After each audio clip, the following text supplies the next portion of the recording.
All right, Tuesday night, Raj is in the house. It's the Krug Show. Raj in the house. Draft getting closer. Big night for the Warriors. Raj is decked out. You know what? We're getting at that point where it's, let's just go. Let's just go right here. Right here, right now. It's the Krug Show.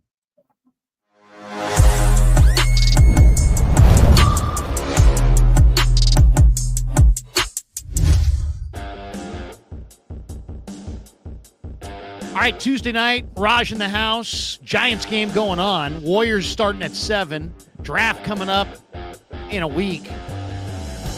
We got a lot to talk about. We're brought to you by Pig and a Pickle.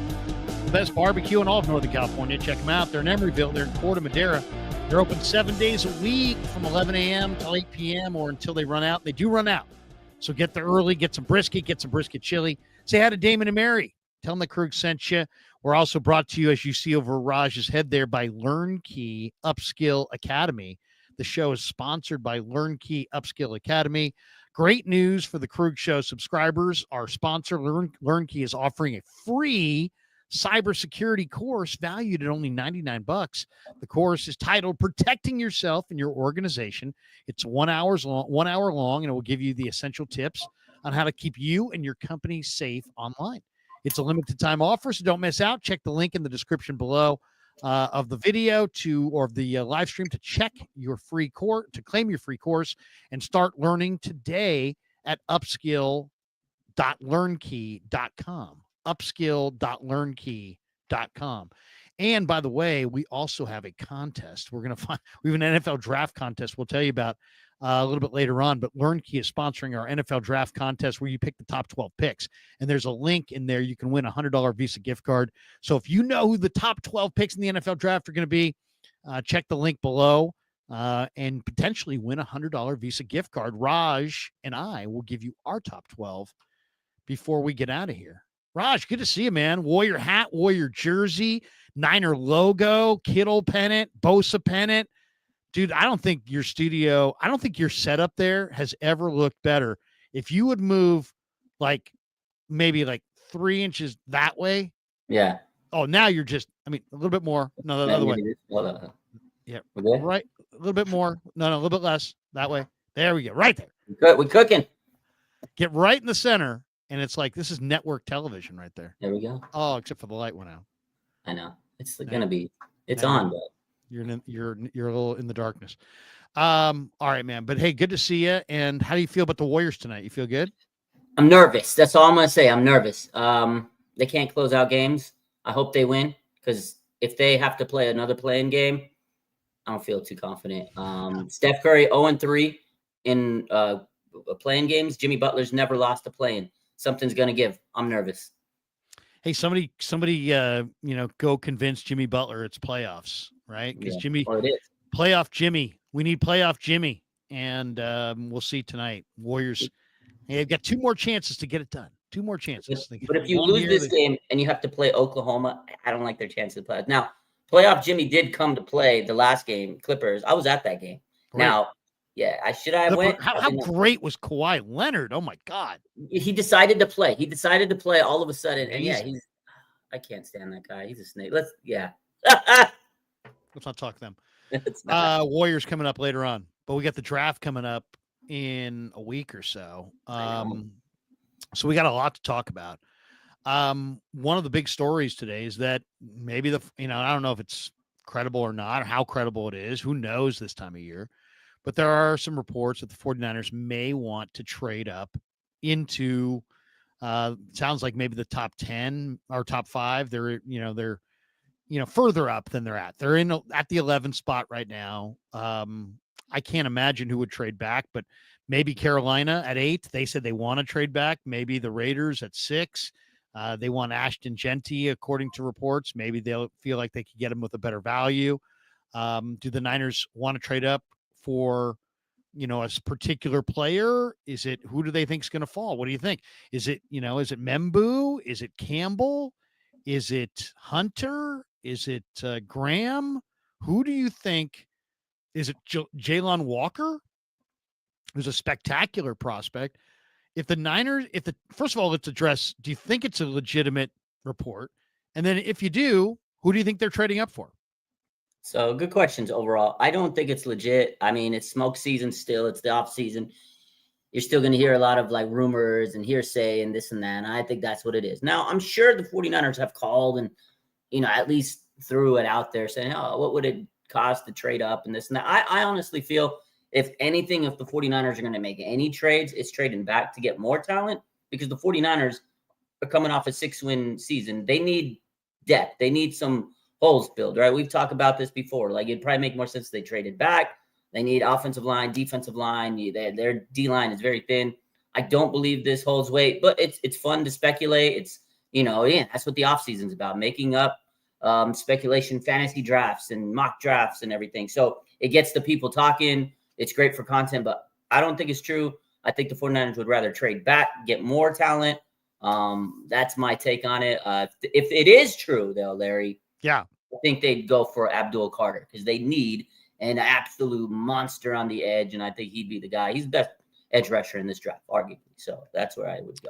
It's interesting. It's like Abdul Carter's a great edge rusher, but the more we look at him, the more you see that he's 248 pounds or whatever. He's not a great player against the run on first and second down. In a 4-3, as he have 3-4 outside linebacker. The one thing is like it seems like the Niners like these guys that are 265. Why? Because they're looking for guys who can like set the edge in the run game. And I just kind of wonder at the weight he's at, can he do that? Plus, there's a foot injury, there's a shoulder injury, and there's 3 minor arrests that kind of make you wonder about his character. At least you'd want to ask him about it. Yeah. So there's issues there. Hunter, to me, if I could have anybody, I'd probably go with Hunter. Like if I could have anybody in the draft, I like Hunter. The Graham trading, I don't like the idea of trading up for Graham the more I watch him because I know he's functionally sound. He's really good on first and second down. I don't know that he gives you tons on third down. Third down's the money down. Yeah. Second of all, he's got a really bad body. He's kind of pudgy. The other thing is that I just kind of wonder how he's going to stand up against double teams. It just seems like he doesn't seem like he's got overpowering strength. Then the fact that he played at 319, but he worked out at 294. Yeah. That's a big difference right there. You're going to gain 25 pounds each and every year. And then that makes me wonder, like, what's he going to play at and how functionally strong is he? Because he's not a big time pass rusher. So at the end of the day, it seems like if you look at him and project him at the next level, he seems to be kind of like a really high floor, but maybe a little low ceiling. I don't know. Maybe I'm not sure if that's a fair. I know he's a good player, and the Niners look at their defensive line, Raj, and I bet you anything their evaluation is that they need a guy who can play right away. Because who do they have, right? Who are their starters right now are Jordan Elliott and Evan Anderson. So they need a guy probably with this pick who can start. And this is the organization that drafted Bryant Young in the top 10, and I'm sure they're looking for their next Bryant Young. Is Mason Graham that guy? That's the question. Yeah, no, and he's a good player, but I think you're right. Like, is he going to be a great player, a starter right away? I mean, he probably would with the talent, like you said, Jordan Elliott and Evan Anderson. No disrespect to them and Kevin Gibbons. He'd probably come in and he could be a starter. But given the fact that, like you said, he may not be a third down guy, if you're drafted in the top 15 and you don't get a guy that could play, third down at D tackle, you're kind of killing yourself. And I think there's more value in this draft in a guy like Walter Nolan. There's so many defensive tackles that probably would be better as the value. Like if you trade up to go get Mason Graham, when you could have probably stayed back and grabbed a Walter Nolan, for an example, then you're probably doing a disservice. Like you're not trading up to get a guy that doesn't have as good value as somebody else in the draft. So I agree. If you're going to trade up, it has to be an absolute money home run type player. And I don't really think there's a guy other than, like I said, Abdul Carter, but there are a lot of issues with him. The injuries, it's a real, issue. He is very talented, but injuries are a scary thing. And last season, the 49ers, their season was marred by injuries. Like, do you want to put in another guy that has that risk?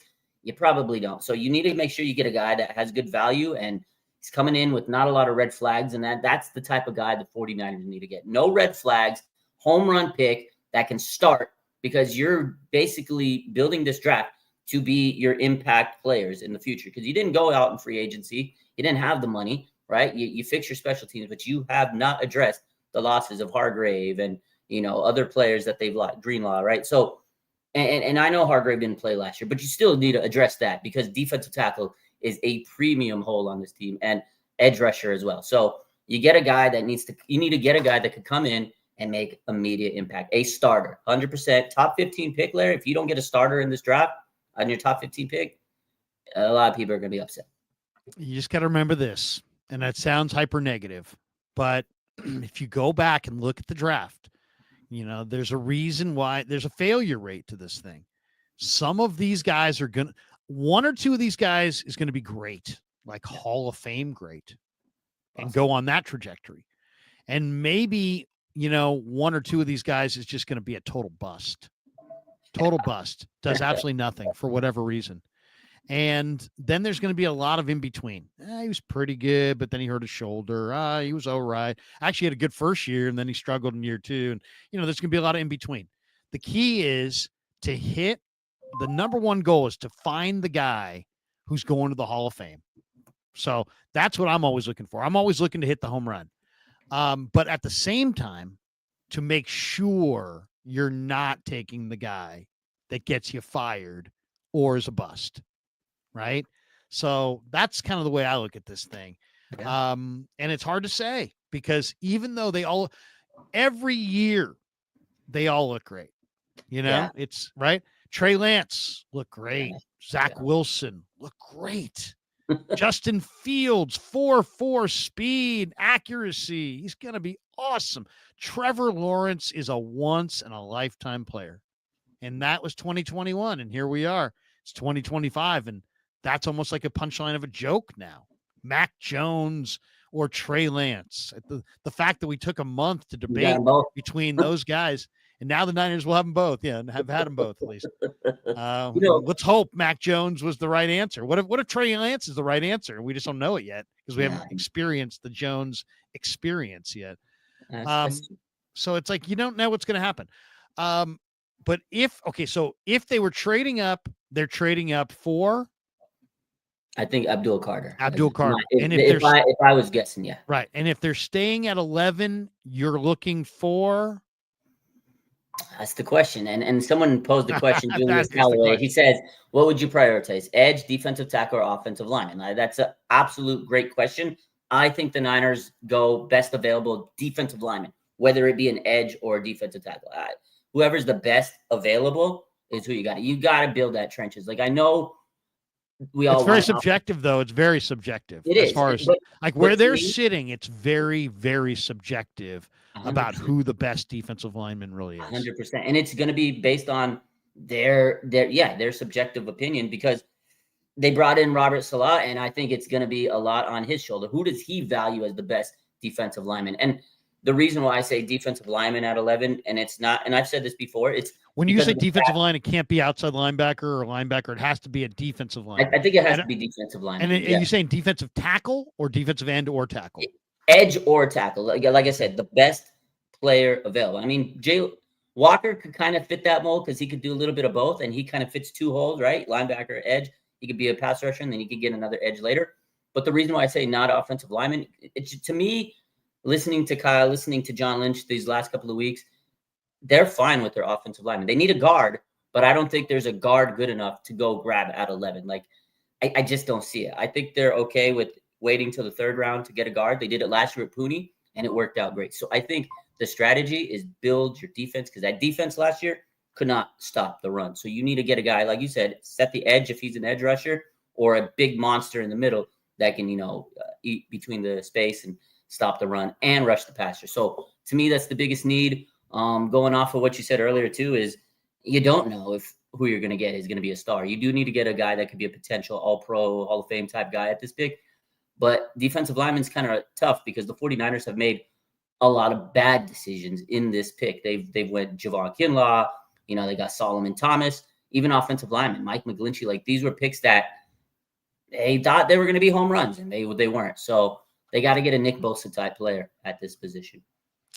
It's an interesting draft. There really is an interesting draft. Okay, so Raj, just like if we took what you stated there and said the best defensive lineman available at 11 is basically to sum up what you said, right?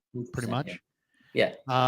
This is who, just looking at the Mel Kiper mock, 2-round mock that I have in front of me, this is who he has in order as the best defensive players, or best defensive lineman, I should say, from 11 on. He has Mike Green. Okay. He has Derek Harmon. He has Mikael Williams. He has Donovan Ezeraku. He has Shamar Stewart. He has James Pierce. And then after that, believe it or not, he's got Oladejo. Then he's got Walter Nolan. Then Kenneth Grant. No. So that's how he's got the defensive lineman coming off the board. And in this mock, in the Kiper mock, it's a really intriguing mock because if you thought Mel Kiper really knew this like the back of his hand and his mock was gospel, this would be incredibly exciting because he has the 49ers getting Kenneth Grant at 43. Wow.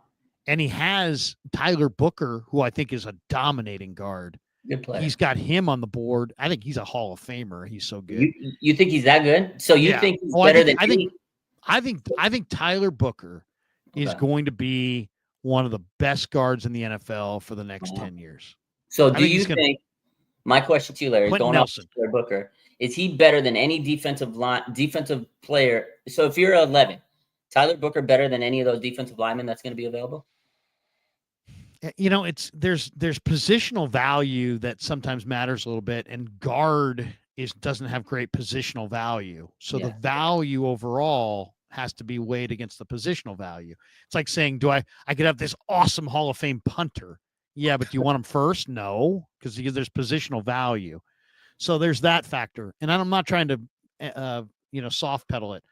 At the end of the day, Raj, I think this is all a big, the dog and pony show about as far as the rankings and this and that, because it's all, these are decisions made by groups of people and how they rank players and also their needs and their injuries and their ownership whims and their pressures and all that. So this is far from a scientific thing, and it's people picking people. And a lot of these players after the top 4 or 5, it's pretty random. I bet you if I had to predict anything, I would predict that the mocks are going to be way off. Mm-hmm. And that it's going to be, there'll be guys drafted all over the board that you're like, whoa, I thought that guy was going top 5. He wound up or top 10. He wound up in the second round. I think that it's that kind of a draft.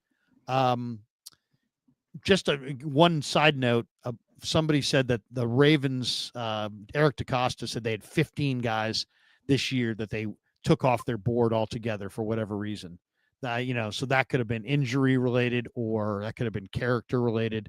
So that's a sizable number of guys that, that we think are in the draft that maybe NFL teams don't think are in the draft. And it could be even a bigger number than that because the Ravens could be conservative.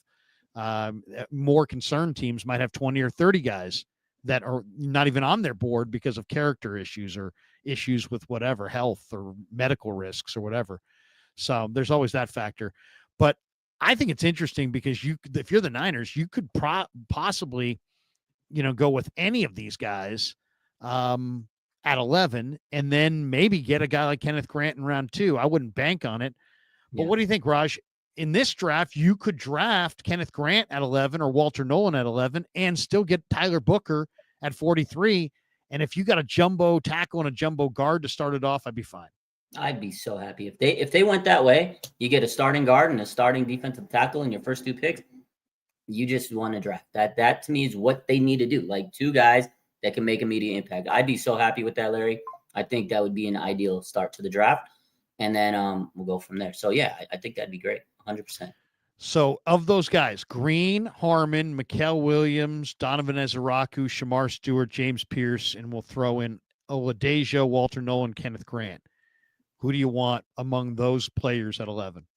It'd probably be a toss-up between Harmon and Nolan at those 2 players. Number 3 probably be Green. I really like him as an edge. I think he'd be fantastic. I think that's the guy that Salah would like. But if I had to pick one, I'd probably say Nolan. I think he's probably got the best ceiling out of all 3 of those guys. But I mean, again, You got to make the right decision.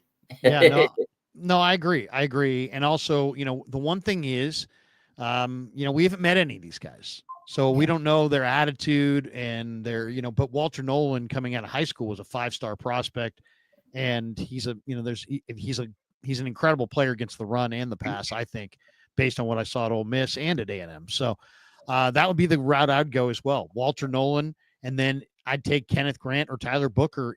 I mean, if I could go get Walter Nolan and Kenneth Grant in the same draft, I would do it.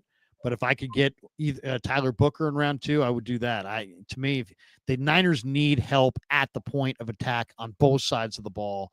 That's, I think, the primary need, because that's where it all starts. If you can't stop the run, you're not beating anybody. And if you can't run for a yard, same. You're not beating anybody. Yeah, so it's really that's where it's got to go. There's another interesting little rumor today, a little wrinkle, and that was that Jalen Ramsey, the Dolphins, had some news coming out of their camp today saying that Tyreek Hill's not going anywhere, that they're not going to trade Tyreek Hill.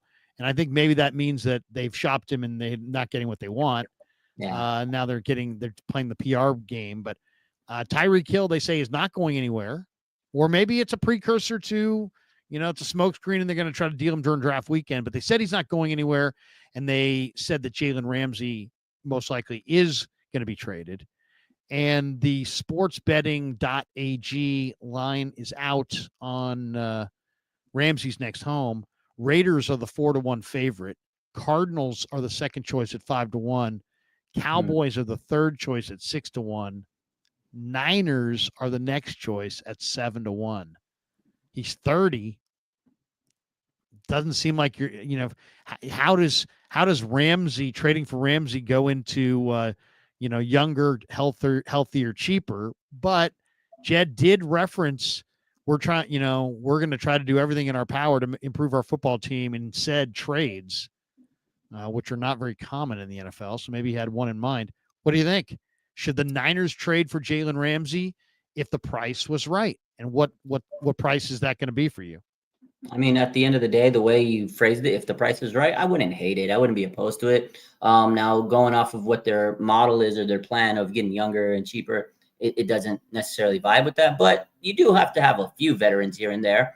And you're right. York did mention they're not done yet. They might make some trades or moves or something. Draft comes, and you never know. Maybe you wheel and deal and move some draft trades here and there. So I think it's definitely a possibility. Do I think it happens? I think not. I don't think it's going to happen. Would I hate it? No. I think if the price is right, definitely could something, could materialize. Now, this is the thing. A lot of people keep saying the 49ers desperately need to replace Mooney Ward, this and that. They already have his replacement, Renardo Green. People overlook him. I think people are forgetting Renardo Green's your CB2. Diamo Lenore is a really good cornerback. He's their CB1. Like, they paid him a lot of money last year. I think Ramsey definitely, though, would help this CB room. He's a good veteran. I think the price would probably be a 6th-round pick.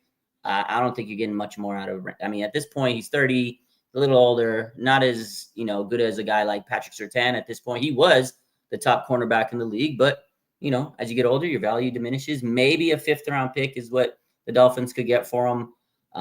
But yeah, if they can get him for a 5th or 6th round, I wouldn't hate it. And I definitely think he could help out, but I don't think the Niners are going to make the move from him.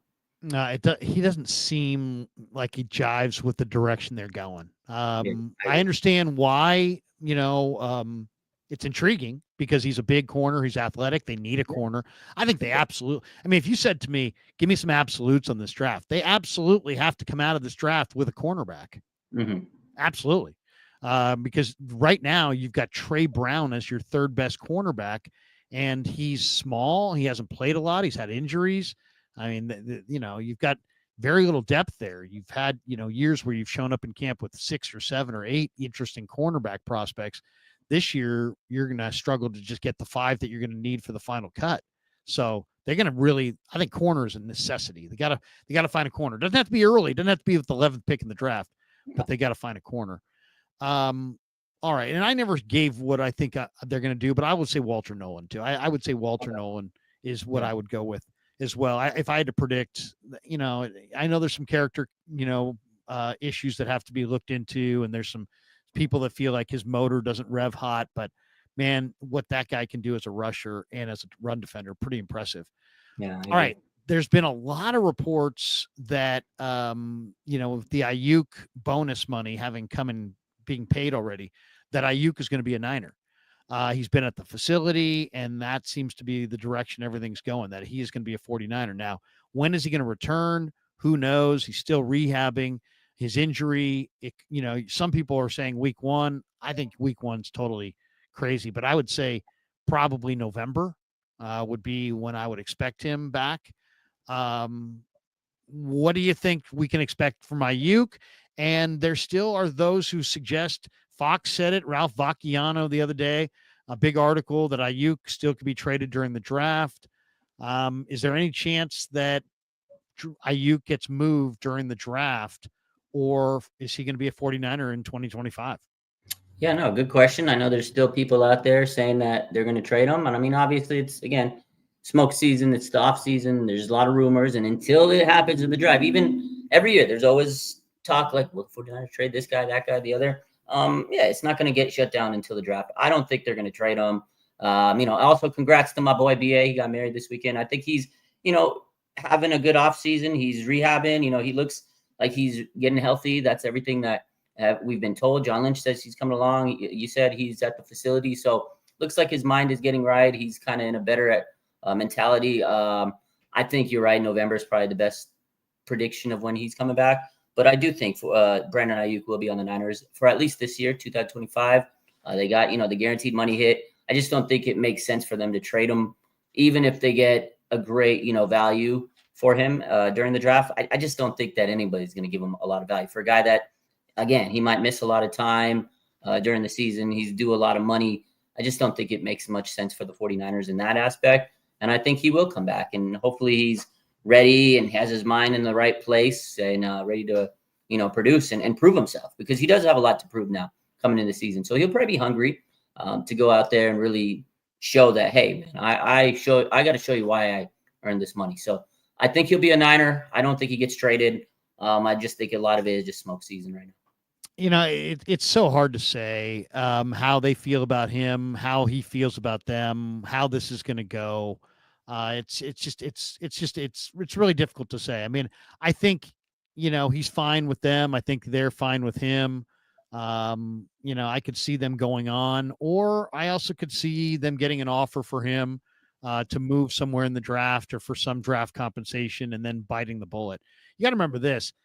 The question was, the 49ers are willing to listen to offers for Brandon Aiyuk. That was the story, that they were willing to listen. And I'm sure they did listen, right? But their ask was probably higher than what teams were offering. But now the situation's a little different, because now the situation is that money's been paid. So there's less money owed to him. So in some ways he becomes more valuable in the eyes of the team that potentially would trade for him. So it's really hard to say. How motivated are the Niners to move on from the player? And it would be more like they're moving on from the person. So I don't know. It'll be interesting to see. I don't expect him to be moved, but like if he was moved, my level of shock would be low. I don't think I'll be shocked if he's moved, because one, how do you get moved? You get moved when you're valuable, because somebody wants you, and you get moved because, the other team, thinks it's in their best interest.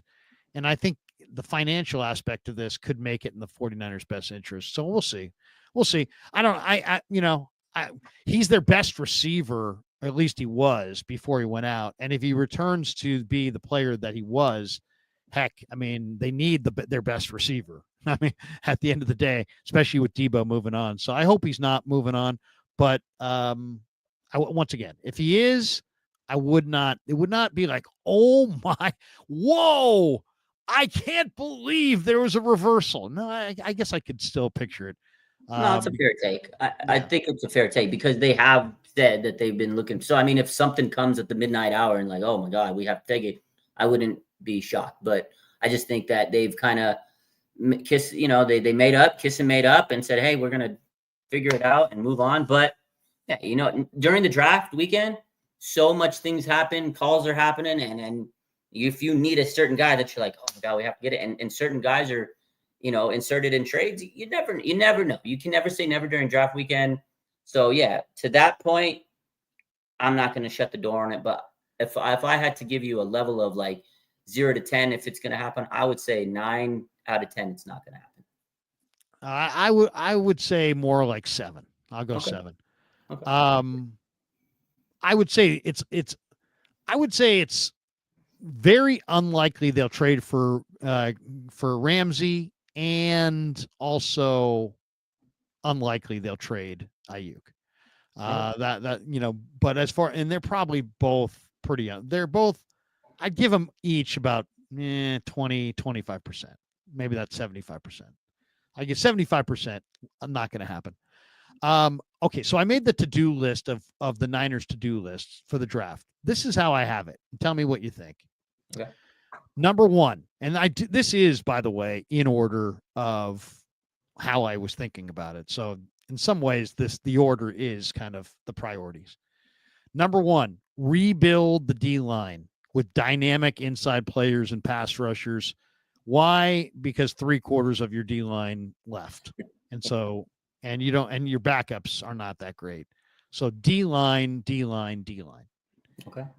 That to me should be the theme. It's got, if you don't draft 4 D linemen, you probably haven't drafted enough. Okay. To me, I'll put the over under at 4.5, and I would go over. I would say 5 D linemen are probably coming their way, but that's just a guess. Wow. That's a lot, but that's what they need. Okay, so number 2, I have rebuild the O-line from the inside out. Agreed. So my point is just here why the Niners can't run inside anymore. I mean, their runners are getting destroyed. I mean, McCaffrey and Mason and Mitchell all got hurt. They all got hurt because they're just getting crushed inside because they're not opening any run lanes inside, and they're still trying to run inside. These guys are running into a brick wall. So the Niners have got to figure out, I don't know what the issue is, who the issue is, if it's the left guard spot, the center spot, the fullback. They got to figure it out.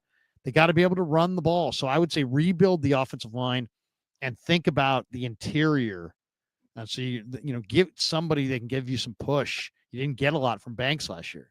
Mm-hmm. Number 3, get some super dynamic offensive skill position players. Yeah. The Niners were 32nd last year in wide receiver separation. They've got to get some dynamic guys with some speed and some big playability, whether it be tight ends, running backs, wide receivers, combo guys. Doesn't really matter. It's interesting. One of the articles out today by Eric Branch in the Chronicle says the 49ers need running back depth. Could they pick a Deebo Samuel replacement? What do you think, Raj? Do you think that, he is suggesting here in this article that they need a Deebo replacement, and is suggesting, let's see, the guy he's saying is Brashard Smith from SMU. He says that brings us to SMU's Brashard Smith, a converted wide receiver who ran 4.39 at the combine, was the only FBS player to have at least 1,300 rushing yards, 300 yards receiving, and 300 yards in kickoff returns this year. 3 seasons at wide receiver at Miami, transferred to SMU. They moved him to running back. He ranked 4th in the FBS in all-purpose yards with 1,977 while catching 39 passes. I agree with Branch here quite a bit. Smith's 5'10", 195, so he's not big. But, Raj, I see an explosive home run hitter as a guy that can be played as a receiver or a running back. I think you could play him at receiver. If the Niners see that, this is an attractive player because I think he could play receiver and give them big playability while Aiyuk is out, and give them that home run hitting ability, but maybe be a part-time running back. The only real concern with him as a running back is his thighs are, he's kind of linear. He's kind of small down low. He's not a big, thick guy. So he's not built like Deebo, is what you're saying. He's not built like Deebo, and he's not built to take hits to his legs. And I think that's why, even though they moved him from receiver to running back, I actually think for the Niners, I love this kid, but I would move him back from running back to receiver and just play him as a receiver. Get him off the line of scrimmage, but he's a home run hitter. I mean, he's a great player. I think Branch outlines it pretty well here. What do you think? Yeah, no, I mean, I don't know if it's going to be him particularly. I mean, they 100% need a guy that can be a home run hitter because we've talked about Debo a lot. I know he wasn't what he was last year, the injuries, the pneumonia, all this stuff kind of caught up to him, but they need a guy that can be a tone setter. We've said that word many times with Debo. He's a guy that, really dictated the way the offense. Kyle's going to miss Debo. He kept him around. He loves Debo with what he was able to bring to this offense. He was a guy he handpicked, went to the Senior Bowl. He's like, oh, my God, I need that in my offense. So the motions, the way that Kyle utilizes this offense, right? Run first offense, like you mentioned. They need a guy that can just, boom, home run, slant and go, yak. That's what they do in this offense. It's like, boom, hit the pass, and then yards after catch. They need a guy. Like, obviously, you lost Debo. Brandon Aiyuk's going to be hurt. You're going to rely on Juwan Jennings and Ricky Pearsall, but they need a guy that can just be that, boom, one play, get you 65 yards in a cloud of dust, 70 yards. Like, they need a home run hitter type guy, and 100% I agree with that. They need playmakers because you've lost some offense. You've lost some playmakers. We all think Christian McCaffrey's amazing, but how healthy is he going to be this season? And you need a guy that can just take some pressure off of him. So no matter who you go and draft, you need a guy that's going to come in and get you some offense. And in the NFL, you need a bunch of playmakers. You need fast guys. You just need weapons no matter what kind of offense you have. So I agree with that take. I also agree with what you said about offensive line and, D-line. We both think that D-line is the biggest priority. I said that earlier. And O-line, I agree. You need to go from the inside out because that push, I mean, Spencer Burford, Ben Barch, no disrespect to him. I don't know if they can be top quality starters. And you lost a starter in Aaron Banks. 100% need to replace this guy at left guard. They're not giving up on Jake Brendel. If you can get a center that's better than him, great. But I just don't know if there's a lot in this draft. So go get a home run guard. And I think that would make your offensive line 100 times better than what it is right now. Maybe not 100 times, but make it a lot better. So, yeah, I agree with that, Larry. It's funny. Cynthia, and hello, Cynthia, says, Larry, which player would you recommend for the O-line that would help facilitate the run game? I'd recommend two guys, Tyler Booker from Alabama and Donovan Jackson from Ohio State. And Donovan Jackson was a right guard for Ohio State who played left tackle when Simmons went out for the year and led them to the national championship as a left tackle. He's got really, really long arms. He's a two-way player. He can play guard or tackle legitimately. And I think Donovan Jackson, because the Niners needed the starter. I mean, I love Ben Barch, great guy. I don't think I'd want him as the full-time starter. He hasn't been a full-time starter in years. And he's, I don't think he'd stay healthy. So yeah. I think Donovan Jackson in round 2 would be a fantastic round 2 pick if you went D-line in round 1. Or if you trade back in round 1, I could go with Tyler Booker. To me, it's funny. I saw Baldy. I was calling Baldy to have Baldy on the show because we're going to have Baldy on the show after the draft. Yeah. And I saw his path to the draft thing on the NFL Network, and I'm like, dude, Baldy, I saw your Tyler Booker thing. I said he would just be. I would love it if the Niners would get him for Banks. And he sent me back a thing. He'd be the perfect replacement for Banks. They would never, worry about that again. And this is a former NFL offensive lineman who sees Booker the way I see Booker. Yeah. Booker he's a Canton player. If you look closely, he's got the ridiculous measurables and he's a destroyer. He's like if you got Quentin Nelson. So to me, that's the guy. And I know he's slowish, but he had a faster 40 than Don Pooney. So it's not like the guy can't move at all. I mean, the guy can move. He's 330 pounds, got 35-inch arms. He dominated the SEC. When Alabama lost to Vandy, according to the scouts, he was the guy that circled the room and got them all back together and reloaded. And that's the kind of, oh no, Harper, deep. Oh, it's gone. 2-run shot. Phillies up 6-3. 6-3, Raj. Can't win them all. Bottom 7. Still time. Giants are scoring runs. Yeah. It's not over, folks. It's not over. No reason to leave. Well, you're in Philadelphia. They're in Philadelphia. But yeah, Donovan Jackson, Tyler Booker would be the guys that I would recommend. And I also love, and I'm not going to shy away. I love Willie Lampkin, and I don't love him just only as he's not just like a pet project or like some, it's neat, kind of cute. I think he's great. I think he's legitimately great. And I think he's going to be a great center for somebody, if not a fullback. And I saw an interview that Steph Sanchez did with him. And he said the teams came up to him and were like, hey, we don't want you as an offensive lineman. We only want you as a fullback. So, it's not crazy for me to sit there and go, hey, you know what? I want that guy as a fullback. To me, he would be a fantastic backup center. He's got great movement ability, the arms of a 6'5" man, great leverage. And then use him if all of a sudden he can emerge as a fullback, great. But I love him as an interior blocker. He'd be a massive fullback. Jeez. Be a massive fullback at 2. Well, he probably had to drop down to about 270. Yeah. But he's 5'10", so it's probably not a problem.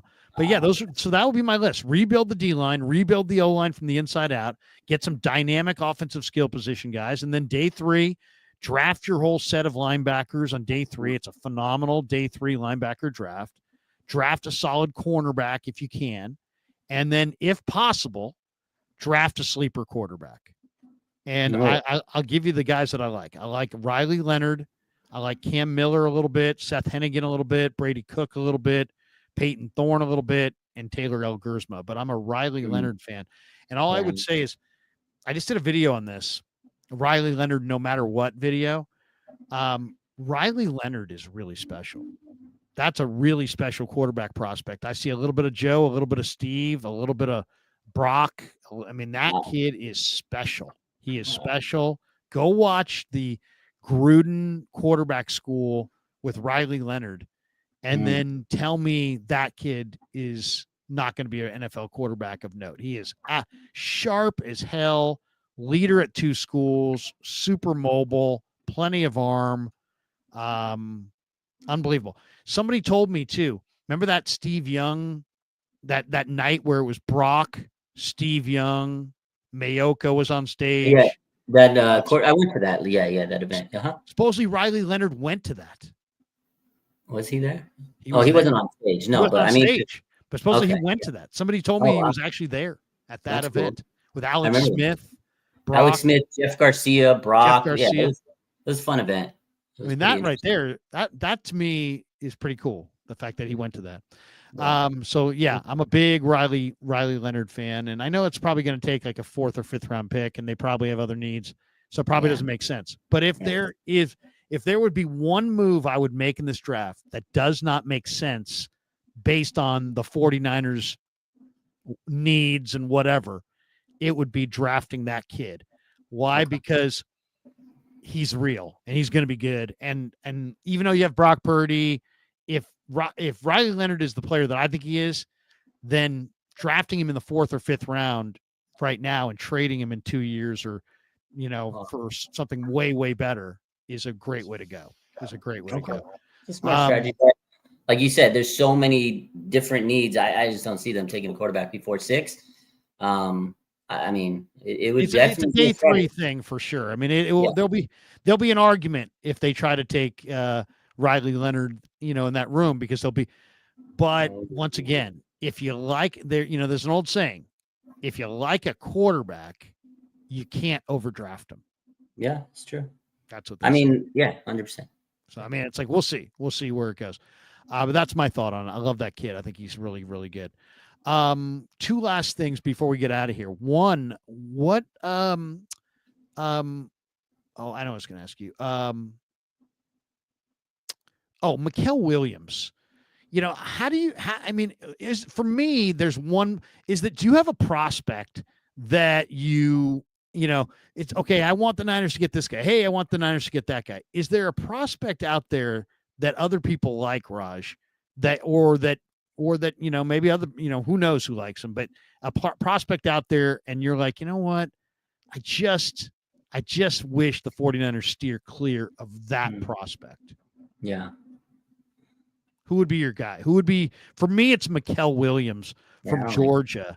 And the more I looked into his draft bio, the more I watched on him, the more I'm thinking, gosh, I just think, George, it's like Robert Beal was big, strong, fast, and yet Robert Beal's not special. And I'm fearful of Mikael Williams being one of these guys that looks the part, but is not as good as his talent.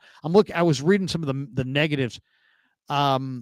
According to Brugler, doesn't have a consistent rush plan or arsenal of secondary moves, too much wasted movement with his hands, gets too upright at the snap, low-end tackle production, stats don't match his traits, played in a deep rotation, so he was never asked to play a full deal, had some injuries with the ankle. I don't know. I just see a guy that looks the part, but the profile isn't, the production wasn't there. So it was like, okay, well, let's see. Maybe the athleticism and profile will be really, really good. But then when you look at the athleticism profile and you're like, well, wait a second, his athleticism profile was that he ran 4.77. That's not a burning time, 4.77. So I'm just, that's what do you, is there a guy that that in the draft that may or may not be coming to the Niners that you're like, steer clear? He's definitely one of them, but I got two. I don't know. I don't like Kelvin Banks. I know if 49ers take him, I would be like, oh, okay, got an offensive tackle help, but I'm just not high on the guy. I don't think that he'd be great. I don't know. I think he'd be a guy that just ends up failing, and then there's the Shamar Stewart. I mean, he had all the draft combine hype and he's a riser. And it's like, oh my God, he killed the combine. But I mean, look at his tape and what he did in college. He really didn't do anything. He didn't have a lot of, productivity. And I think those are two guys that could be on the Niners in a couple of weeks. And I hope that they aren't going to be on Niners. I mean, if they do draft them, hopefully they turn out. But those are two guys that I'm not as high on that a lot of people are. A lot of people love those two guys. Yeah. I mean, in once again, I think it's, like the draft is a coin flip. I think this is a coin flip. I kind of like Shamar Stewart just because he's got crazy athleticism and talent and a motor, and he led them in pressures. But guess what? I'm an A&M fan. I watched all those games. He does miss a lot of tackles. Yeah. He misses a lot of tackles. I mean, that's just, he's awesome at times, and he misses a lot of tackles.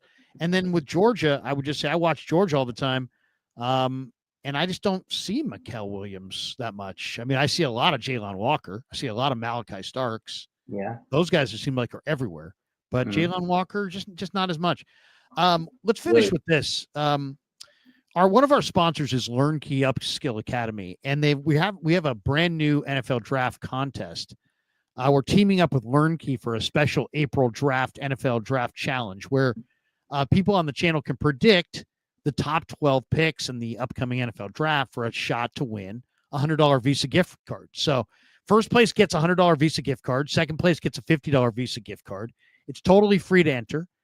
Just fill out the Google form linked in the description below with your predictions for picks 1 through 12. Kev will read through them. The entries will be graded based on how many correct player to pick matches you get. Plus the winners, both winners, will get to come on the Krug Show during draft weekend. And so hit the link, lock in your draft board. Let's see who really knows their draft. Good luck. Big thanks to LearnKey Upskill Academy for sponsoring this episode. And once again, as I said, the links are in the description below. Check out the Google form and just, give us your picks 1 through 12. We're going to make our guesses right here. All right, let's do it. Let's start this off. Titans with the first pick, Raj. You're saying they go with?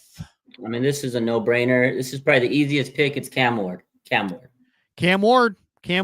I agree. Cam Ward's going to the Titans, number 1. All right, I will go with the second pick. I will say the Browns will debate between Abdul Carter and Travis Hunter, and I think they go Travis Hunter. I think Travis Hunter is a two-way player. You put him and Denzel Ward on the same tandem, and he gives you that wide receiver that the Browns also need. So I see Travis Hunter goes 2. What do you think? I agree. I 100% agree. Travis Hunter is going to be number 2. I think they'll look at 3 guys. I think they'll look at Abdul Carter, Travis Hunter, and I think Shador would be their third one because quarterback is not their strong suit. But I think ultimately a guy like Travis, man, he's going to sell seats. He'd be fantastic two-way player, and I think that he'll be number 2 pick. He's such a good block. He's so good, man. He's amazing. He's the pick. Yeah. Number 3. Who do you got? New York Giants on the board. Who are the Giants going to take at 3 in your mind? This is to me between 2 guys again, Abdul Carter and Shedeur. I think quarterback. They're going to look at a quarterback very intently, but they did bring in several quarterbacks, Russ and Jameis, and I mean they're not franchise guys anymore. They're guys that could maybe bridge the gap for a little bit, but I don't think that the quarterback of the future for them is in this draft. So I think they'll pass on Shedeur and they'll go Abdul Carter. You know, if we're really going to predict what's going to happen here, I mean, I actually think what's going to happen here is I don't think they're going to Abdul Carter. I think they're going to New York Giants are going to trade that pick to Jacksonville, and Jacksonville is going to come in and get Abdul Carter. Okay. My guess is Jacksonville trades up for Abdul Carter. The Giants trade down, and I'll tell you why in just a second. But go ahead. Giants trade down with the Jaguars from 3 to 5, and the Jaguars take Abdul Carter. So Abdul Carter goes number 3 anyway. I like it. Fourth pick. I'm going to say the Patriots debate on a bunch here, but I'm going to say they're going Will Campbell. I think the left tackle, they're going to try to, they drafted Drake May. They like Drake May. They're going to try to take care of Drake May. If there was an awesome receiver, they would go that direction. But I think they want that left tackle, and I don't think they're going to be deterred by the 33-inch arms. No, I agree. I think that it's going to be a bunch of tackles they're going to look at, and ultimately I think they're going to value Campbell. I think he should be the best. I think he should be the number 1 tackle. If it's not him, it's Membu. I think those are the 2 guys they look at, and I think Campbell will be their guy. I want to go back to the Giants. I think next year is when they're going to try to get that quarterback. They want Arch Manning. I think if you're a quarterback needy team like the Browns and the Giants, they're banking on Arch Manning next year. So that's my take on it. I agree, but I just think that their thinking was, about all over the place. I mean, why? Because they really want a quarterback. But, I mean, they've been looking at Tyler Shugg. They've been looking at different guys in later rounds because they want a quarterback. But I don't think they want to go Shedeur up top. But I also don't think they want Abdul Carter. So I think they trade back to this spot at 5. And I think they take Ashton Genty in front of the Raiders to replace what they lost in Saquon Barkley. Because, you got Russell and you got the incredible receiver and you got Jameis as the backup. If you really want to, let's think about this logically. It's New York, these guys are on the freaking hottest of hot seats, right? Do they really want to draft either, a rookie quarterback that's going to, have a rough first year? Most likely not. They're going to want to get Ashton Genty because then they've got Malik Neighbors, Ashton Genty, Russell Wilson, and they potentially can win some games and save their jobs. Otherwise, the head coach and the GM might get dumped. So I think this is a save butt campaign, and they lost at Saquon Barkley in the division after their owner said, God, I would really hate that to happen. And it happened. It was like literally the worst moment of the Giants season all into one moment. The guy won the Super Bowl. So I think that's been sitting with them all off season. I think they're dreaming of winning next year. And I think Genty is a win now proposition. So I think Genty goes 5 in front of the Raiders. Good take. I mean, the only thing is the Giants, the reason why they're in their position is because the GM is terrible. So maybe they might fumble it, but honestly, it's not a bad take. But if going on my 4, if there's no trades, I got first pick was Cam, second pick was Travis, third Abdul, and then Will Campbell. And then I got the Jaguars at 5. I think you're going Mason Graham. If it falls into that order, I think they go Mason Graham because Abdul would be taken. So they're taking the best available defensive tackle in their minds. Yeah. I think that Mason Graham also is going. I just think that he'll go to the Raiders at 6 and to the Jaguars at 5. And we basically have the same 5 guys at the top, or the same 6 guys at the top. I just have Genty going 5 to the Giants, and you have Genty, or we have Graham going 5 to the Jags. Yeah. You think the Raiders are going Gentry at 6? 100%. If he's still on the board, which you're very right, that somebody might move up because he's a talent that can really change an offense. I think the Raiders they're screaming for him. They might even trade up to get Gentry because I think they need a playmaker on this offense. And I don't think there's a quarterback for them right now in the first couple picks that they're like screaming to get. I know they'll probably look at Shador, but I think ultimately they want Gentry at 6. Yeah. Here's the other thing that very much could happen. You could, if the Giants do this trade with the Jaguars, like I'm predicting, and if the Giants wound up sitting there at 5, and Campbell goes 4 and Carter goes 3 to the Jaguars, and then Gentry goes 5 in front of the Raiders. Yeah. I could see the Raiders at 6 either taking Mason Graham or potentially trading back, and that could be the team that trades back with the Niners. Okay. Because then you're talking about, really shaking it up a little bit. Yeah. Gentry's not there. Do the Raiders go Graham, or do the Raiders say, let's trade back to 11 and go Shador, or try to move down the board? I could see the Niners then trading up for Graham. I personally don't like the idea of trading up for Graham, but if you said to me, do you think there's something to the rumors that indicate the 49ers are trading up for Graham? I would say yes. And I don't think the Niners want to trade very much. So I think they're probably targeting Carolina, the Jets, and the Raiders in that 6, 7, 8 outside the top 5. That would be my guess. I wouldn't want them to do it. I'd rather go the other way, as we said many times. But if Mason Graham falls, and the Raiders don't want to take him, I could see the Raiders calling the Niners and hooking up a trade there. Niners get to 6 and take. How about this for a trade? How about Niners trade 11 and Aiyuk to the Raiders for 6 and Mayer? Wow. And the Niners take Mason Graham at 6, and the Raiders take Amarion Hampton at 11. Wow. That would break the internet, Larry. That would be amazing. All right. So anyway, we don't know what's going on there. Jets at 7. What do you think? I mean, if it goes Ward, Hunter, Carter, Campbell, Mason Graham, Gentry in whatever team order, what do the Jets do at 7? I think they're going offensive lineman. I think they take Membu. I think that's what makes sense for them at this point. I don't think they go anything else but O-line. I think they're going to stack the trenches. I agree. I totally agree. You got Olu Fashanu at left tackle. Now you got Membu at right tackle. If you're going to try to build around Russell or behind Justin Fields, then you want to give him some protection. Jets have had a really bad O-line. This would give them bookend tackles for the next decade. I mean, they would be set at tackle. All right, so then you got I agree with that one. Jets are going Membu at 7.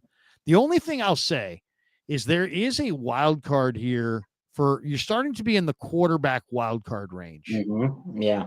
And I would say 6, 7, 8, 9 in right there is going to be probably that would be my guess. Not because just because of if you want a guy, hey, you know what, fear of where am I going to get my guy? I mean, if you like a guy that you're going to quarterback enough that you're going to draft him in the first round, you're going to give him the keys to your kingdom, so to speak. So you probably have a pretty high opinion of him. So what do you think the Panthers do at 8? Dan Morgan, the general manager, stated today that, he's not looking to trade down, but he's definitely will listen on trade backs. It sounds like he'd like to trade back, and he should. Carolina's got a bunch of needs, and one pick's not going to solve their situation. Yeah, I could see them trading. I think, right. Like, this is a point where quarterback, I think the Saints, they might say, screw it. We want to make sure nobody takes our quarterback or does anything crazy. Maybe the Saints trade, because I think the Saints are going to go Shador. But I think Carolina would probably trade back with the team. Even the Niners maybe go back and get a guy. I think Jalen Walker makes sense. I think maybe the receiver, Tetriota, what's his Matt? Teteroa McMillan. Yeah, that's the name. I think that's a guy they look into because I think they want to build around, obviously, Bryce Young, get him some more weapons. They got him Xavier Legette last year. Maybe get another weapon, right? Get him another receiver. So it's a team that could trade, but I think if they stay pat, they'll probably take Walker. I think they'll take Jalen Walker. at that spot, but I could see them trading back like I'd be surprised if Carolina doesn't trade back. I really feel like they're a team that's going to trade, but I'm going to say Walker if they stay put. Well, I would say they're going to trade back too. Why? Because I think most people will think the Saints are going quarterback, and we don't know which quarterback they're going with. So if you're a team that likes Shador or Jackson Dart or Jalen Milroe, I think the Panthers at 8 is the team you got to trade. You got to talk to about a trade. So I think they're somebody trades up here, I think, in front of the Saints to probably take Shador. There are teams that are very passionate about Shador Sanders. There are teams that are passionate about Jackson Dart. I think somebody trades up with the Panthers and takes, most likely, I'll say Jackson Dart. And then Shador goes 9 to the Saints. Or maybe Shador and then the Saints go with Jackson Dart. I could see something like that. So who do you think trades up to get the Dart? To get Shador? Or Dart, Mike Tomlin loves Shador. Okay. Steelers. Okay. Mike Tomlin loves Shador, according to some reports. But he might not be the only one. I think there's people out there that really like Shador quite a bit. But it's hard to necessarily know. I mean, like, the Browns have a high second-round pick. They do. I could see them trading into the first round for a Shador or Tyler Shugg. But I think quarterbacks, I think the lack of conviction that the Panthers seem to have in their position there, I think that's a quarterback right there. I think it goes quarterback, 8, 9. Dart or Milroe would be a surprise. Shador Sanders. I personally like probably Dart and then Milroe and then Sanders in that order. Some people like Sanders the most. How would you rank Dart, Milroe, and Sanders? I'd go Dart, Milroe, and then Sanders. I got an opposite from you. I got Sanders, Dart, and then Milroe. I'm not a big Milroe guy. I'm not either, but Milroe's 4.3 speed and has something. You got the speed. You're right. And he played at Bama and made some good throws. I mean, I saw him look great in the Iron Bowl when he hit Isaiah Bond in the back of the end zone. I mean, he can do it. It's just a matter of, how comfortable is he in? Yeah, and he has that right coaching. Yeah, right. And the right system, and you got to – but you know what? You may see teams, I've heard people suggest that they're, he could run the similar type system to like what Jalen Hurts does with Philly. So we'll see. I'm not exactly sure how you'd best utilize him, but that will be interesting. So Bears at 10. What do you got the Bears at 10? Yeah, I got the Bears taking if they don't go O-line, which I think they would definitely look at the O-line, maybe Kelvin Banks, but I think they're gonna go Tyler Warren. I know it's crazy. They got to get more weapons for Caleb. I think they go best tight end and shake it up and get Tyler Warren here. I don't know, man. He's so good. It's hard to pass him up. Get another big time weapon, like a security blanket type guy. I know they have a good tight end already, but you get this guy on this team, man. I think Caleb has no excuses. Obviously, though, you want to protect him, so O-line makes sense. I don't know. I think Tyler Warren, man, he's a hell of a player. Yeah, it's so hard. This is like such a hard thing to predict. I think you're probably right. It's probably Tyler Warren. This is the franchise that once had Mike Ditka. It's like it seems fitting that they would have Tyler Warren. All right, so the Niners are up at 11, and basically the board. Who's on the board? Will Johnson, Marion Hampton, Jedi Barron, Colston Loveland, Mike Green, Matthew Golden, Jihad Campbell, Kelvin Banks, Nick Emanwari, Tataroa McMillan, Derek Harmon, Mikael Williams. Now, I'm just listing all these guys because I think they're all viable. I mean, it's like if you'd said they picked anybody I've already named, I wouldn't be like, what? They took Nick Emanwari. What? Yeah, I could see them doing any number of things. That's why the trade back is so intriguing. Mm-hmm. I like the idea of Walter Nolan, but Kuiper's got Walter Nolan at 39, and he's got Kenneth Grant at 43. I know, it's crazy. I mean, that's and Tyler Booker, who I really love, at 47. So what do you think? If this is the way it comes down, the Niners looking at Will Kuiper, just for what it's worth, says Will Johnson. But you know what? I actually think if it came down to Will Johnson or Jedi Barron, they'd take Barron. Now, I know there's been no smoke around Barron, but that's kind of why I like him around to the Niners, because with your first pick, you may want to have a little misdirection. You may want to have a little mystery. You may want to keep it kind of quiet, right? True. So, and yet Jedi Barron's been mocked to the Niners more so than any other player. That's crazy. I thought that was surprising. So, I guess I would probably say, if it comes down this way, like, I think the way the Niners would think of it, Raj, is, okay, we're going to go best defensive player and just cut off half the board right away, okay. And then go, okay, Robert Saleh, who do you like? And then it comes down to, what does Robert Saleh like? And then it's like, Will Johnson, Jedi Barron, does he go for the corner? Well, he just had Sauce Gardner. He might. They don't really have that other starter opposite Renardo, because you got Lenore in the slot where he should stay because he's awesome at it. Then the next best defensive player would be Mike Green. And then the next one after, and I like him, but he's small, and I don't know if he would stand up against the run on first and second down at 250 pounds. Then you got Jihad Campbell, who had a tremendous year at Alabama, but he's a little leggy and rangy. There's a lot of good day 3 inside linebackers. Yeah. Then there's Nicky Manwari. There's Derek Harmon. There's Mikael Williams. And there's Malachi Starks, Donovan Ezaraku, Shamar Stewart. What do you think? I mean, this is what, we didn't even mention, there's still, they got Luther Burden going 38th. They got some interesting things here. Josh Simmons going 31 to the Chiefs at the end of the first round. So that it kind of opens up right here, and the 49ers at 11 could really take any number of guys. I would say it's not clear who they're going to take at 11. They could even take McMillan. They could take McMillan. We didn't even talk about the offensive guys. Insane. Colston Loveland, Matthew Golden from Texas ran super fast. Kelvin Banks is still there. Yeah. There's Connerly, who a lot of people think he might be the best left tackle in the long range view of the whole thing.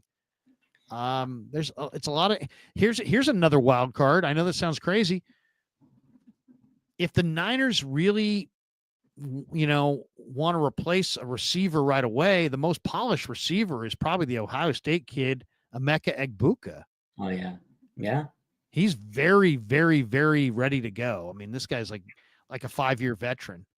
So tempting. It's tempting to get a guy like that that's so talented. He could be in your offense right away. It is, but it all goes back to what I said. I feel like this first pick is going to be D-line, which, again, there's a lot of talent. You mentioned Harmon and et cetera, et cetera. They could trade back, which I think is a very likely possibility. But I think Walter Nolan, with all the talent that's left right there, I think they go Walter Nolan. Maybe Walker if he's available. I think that'd be a fantastic pick too. But I think right now, we've talked about it. To me, they need a nasty, guy inside. And you said Salah, right? He had Sauce Gardner. He also had Quinnen Williams. They needed Quinnen Williams on this defense. I'm not going to say Quinn Nolan is exactly Quinnen Williams, but he needs a monster inside at defense tackle. And I think Walter Nolan could be that guy. I'd be happy if it's Walter Nolan. That's a great one. I got no problem with that. I'll just, to mix it up and, say something different, I'll say Kenneth Grant. But I think I'm with you. They need their Quinnen Williams. The Niners think from the front to the back defensively. The Seahawks think from the back to the front. The Niners historically have thought from the front to the back. In other words, the Niners are thinking D-line, and the Seahawks are drafting Devin Witherspoon. You know what I mean? And the Niners are drafting D-line. So I agree. It's most likely D-line. It does look crazy to look at the Kuiper mock and say the guy that I think the Niners should take in the first round, he has mocked to them in the second round, which is unique. I'll say that, but I don't care. I would just say Kenneth Grant, Walter Nolan. That's the direction we're going to go. And then 12. We'll just finish up 12 since the contest is the top 12. What do you think happens behind the Niners with Dallas? Dallas did not have a run game. There's a lot of talk about McMillan there. There's a lot of talk about Amarion Hampton there. Jedi Barron, if the Niners do not take him, that's going to be an enormously popular decision in the state of Texas. So would Matthew Golden would be a very popular decision in the state of Texas. They just had Tyron Smith retire, maybe a Kelvin Banks. What do you think? A lot of good players. I think, they can go Barron or Will Johnson. They could go that way. I think offensive line or offensive weapon is probably where they go. I think this is where the first wide receiver off the board comes out. You need to get help for Dak. You go get Tet. You go get McMillan.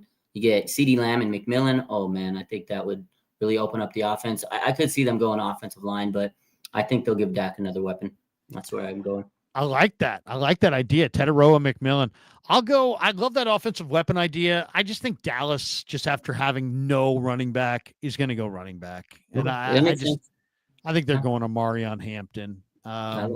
He's clearly the number 2 back, at least on the, in most people's opinions. I don't know if I think that, but he's definitely seems like they have to have the dynamic back. He is a dynamic back. I think they'll take him right there. Yeah, that's a good point. That's a good take. Someone in the chat said, I hope they take the worst player in the draft. I do too.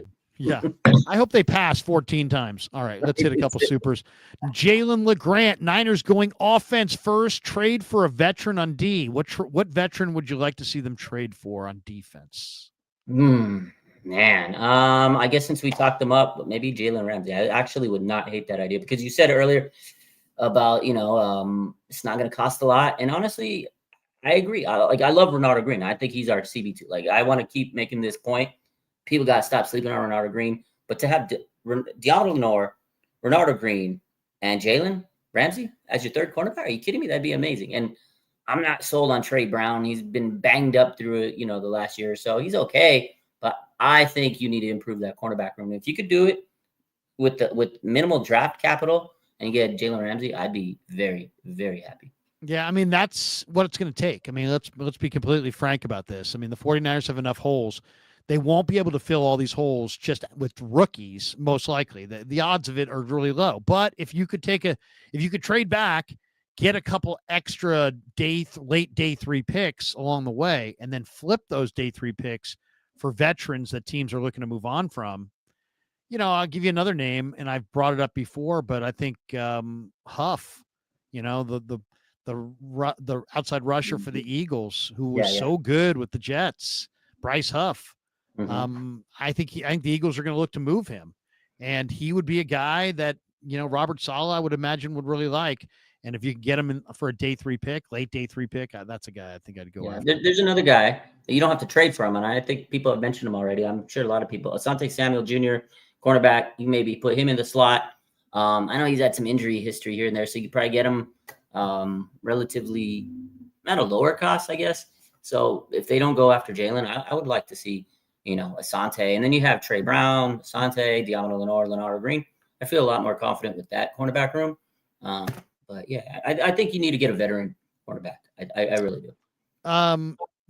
We got this one too, not a super, but Tyler says trade for Kayvon or Trayvon. Trayvon Walker, I think, re-signed, or I think Trayvon Walker, I don't know if he re-signed, but I think there was some indication that he's not going to be dealt in Jacksonville. But Kayvon Thibodeau, if the Giants do take Abdul Carter at 3, as we were talking about before, then Kayvon Thibodeau could be available, and you might be able to get him for a day 3 pick. And Kayvon Thibodeau at 25 for a day 3 pick, if I'm the 49ers, I think I might have some interest in that. So that's an interesting guy to watch for sure. Baby Radiance, do you guys see the Niners bringing in Ramsey? We just kind of discussed it. I think the 49ers are going to be desperate to have a corner who can contribute right away. I agree. And the question is, can he contribute right away? Right. So that's the question. And how good can he be? So it'll be interesting. I think he's too old, too probably injury prone, probably not worth it at this point. Cynthia says, Larry, which player would you recommend for the O-line that would facilitate the run game? And we had that before. Yeah, we got this one. Ooh, 50 spot. Woof. Look at this. How about this? Jonathan J. 1997. Jonathan J. 1997. Let's go. one of our older fans. No, I'm just joking. 1997. Could be anybody's picture. He says, regarding the 49ers draft misses, has to be Stokes in 1995 because you had multiple Hall of Famers that you could have gotten. Sapp, Derek Brooks, Ty Law, Luther Ellis, Hugh Douglas, Reuben Brown. Oh, my God, to protect Steve Young versus Seifert experiments, i.e. Jamie Brown. Oh, my God. Man, yeah. Jamie Brown was so not good. So 6'8" guy walking around eating a banana or orange or an apple at the facility. And just sitting there. I mean, he was always snacking at lunch, and he just had the slumped over shoulders. And, it's like he was just a guy that every time it was like, I remember talking to him, we did a couple interviews with him. And it's like every time we talked to him, he was eating. Now, partially because they scheduled back in those days, media was lunch. So it was lunch and media. So they kind of still do that. But for some reason, the players don't seem like they eat as much as they did back then. But this guy was always chomping on a sandwich. I mean, it was just constant, absolutely constant. But man, I didn't realize that JJ Stokes was drafted in front of all those guys. I had a college roommate who was so fired up. He's like, JJ Stokes is going to the Pro Bowl. And I'm like, no, man. Everybody, I thought he was going to be I was like, oh my God, you got JJ and Jerry Rice. Oh, yeah. I was hyped on that guy, but he definitely, I don't think he was the worst wide receiver we drafted because they drafted a man named AJ Jenkins. And that to me, I mean, they had some bad wide receiver blunders, but that one was bad. There's a couple other really bad. DeAndre Smelter. Yeah. Oh, Smelter. Oh, no. There was another one in the first round. I think he was from Oregon State. I can't think of his name off the top of my head. Patton. They just had, they just so many bad ones. So many bad ones. This guy was so bad. He was, oh man, I can't remember the name. The Niners have had some draft busts. Kentwan Balmer was bad. Trey Lance, Solomon Thomas. I mean, they've had a lot. Trey Lance, Israel Ifiani. Yeah. Gio Carmazzi. Oh, man. Gio Carmazzi and Tim Rattay in the same. You had Bill Walsh evaluating quarterbacks. You had Tom Brady in the draft, and Bill said, Carmazzi and Rattay. Man. Tells you a lot of this is luck. By the way, from the super chat here from Jonathan, if you could have, instead of JJ Stokes, if you could have had one of those players, who would you have wanted? Who's Ringo, by the way? Ringo. I don't know Ringo. But Warren Sapp, Derek Brooks, Ty Law, Luther Ellis, Hugh Douglas, Reuben Brown. You could have one of those players. Man, honestly, I'd take Derek Brooks. Any of them. I'd probably take Warren Sapp, man. That guy was a fucking monster. Yeah, dude. Warren Sapp was a monster. 49 problems. Larry, who's that 400-pound defensive tackle or defensive lineman? It's Watson, Desmond Watson for Florida. And he's 400. He's not 400 pounds. He's 464. Once you're 64 pounds onto the next 100 pounds, you can't be called the 100 pounds, right? If I'm 364, I can't be like, hey, man, I'm 300. If I'm 264, I can't be like, I'm 200, right? If I'm 164, I can't be walking around going, I'm 100. You can't fudge 64. That's a little bit too extra. So, but this guy's actually real. He had 36 reps of 225. So he's real. He's got real strength. Yeah. So there you go. Larry. So Doors fan, thank you. That's what I was thinking of. Rashawn Woods out of Oklahoma State, not Oregon State. Rashawn Woods. I remember that. First round pick, 21. They said he's gonna be the next TL. Oh my God. He was absolute dog water. I think he played like 14 games. That was one of the top worst draft picks. Oh my God. No question. Rashawn Woods. USC. Remember that guy? Oh man. Taylor Mays in round 2. Man. Awful. Man. I mean, yeah. I mean, seriously, there's been a number of them. 49er_throwback. Let's go Warriors. We winning tonight. Is that a question mark or is that a statement? We do. We got it. Got to do it. Hopefully. Half hour away. Or is it an hour? No, is it 7:30 or 7? 7. All right, we're almost out of here. Justin says Mike McGlinchey in 2018 went before Minka Fitzpatrick, Derwin James, Jair Alexander, and Lamar Jackson. Oh, my God. Oh my God. Why do you got to bring up old stuff? Mike McGlinchey. Why do you got to bring up old stuff? Raj, what do you got cooking this week, man? Busy week. You got the draft coming up on the 24th, 25th, 26th. I got my big draft show coming up on the 19th on KMBRs this Saturday from 12 to 2. Do a little 2-hour draft show. I'm looking forward to it. What do you got cooking on the channel this week? Anything you want to promote? Nah, nothing crazy. Just same stuff. I'm trying to stay busy at work. Next week, though, for sure, draft stuff. I got a lot of I don't know. I just been so busy, honestly. Next week, though, we locked in with the NFL draft, but nothing special this week. Nothing crazy.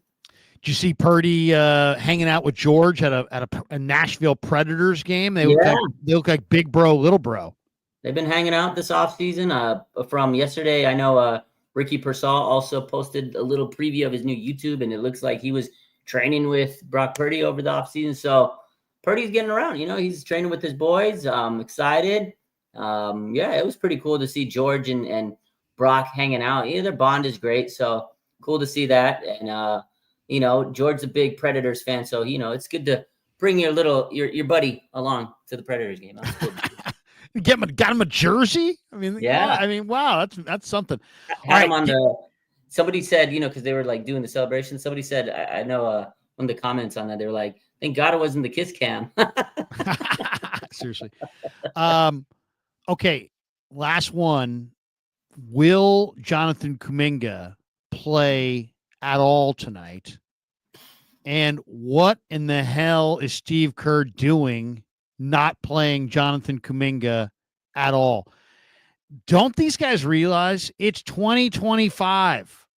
Your main guys are old as sin.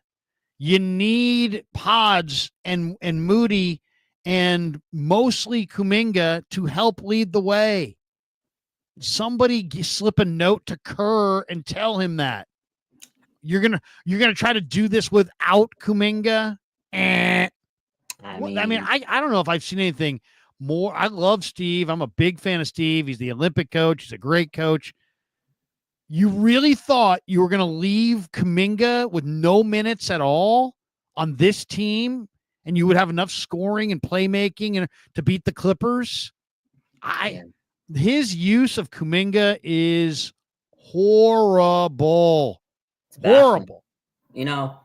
The thing with it, he's a genius. He knows all, whatever. I get it. I know nothing. I'm just some guy with a YouTube channel, and he's the king of all. But come on.